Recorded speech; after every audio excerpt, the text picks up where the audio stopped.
people get into this mindset where saving is the thing that's keeping them from doing the things they enjoy. So there becomes this kind of frustration with it, and it becomes a negative.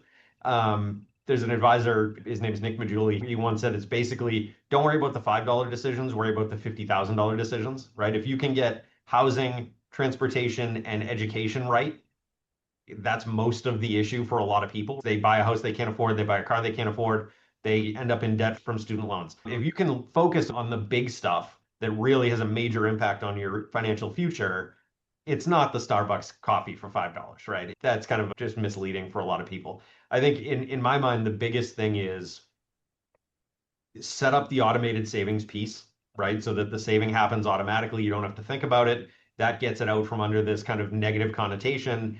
And then focus on, okay, how do you get value out of your money, right? And there's a book called "I'll Teach You to Be Rich." A guy named Ramit Sethi wrote it, and his thing is basically it is totally okay to spend frivolously on things that you enjoy as long as you are merciless in cutting spending on things that you don't. So it Hmm. really is looking at everything you spend and saying, okay, do I get value out of this or am I just spending it because it's there? And his thing, he's a clothes guy, right? So he spends a ton of money on clothes, doesn't care what he drives. So he drives a 15-year-old car because he just wants to get from point A to point B.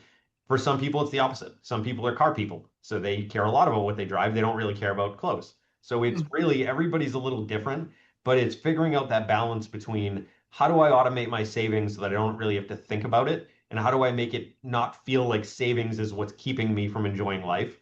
And then spending money, like Steve said, you figure out what's important to you, what do you enjoy, where's the value in your life with your money, and spend on those things. And it's just having a plan to know how much, where's the balance, and how do you do that appropriately so that you're saving properly and enjoying today. And again, that kind of is how you avoid those present bias and kind of those things we talked about earlier, where you don't want to save for the future you only care about the present you.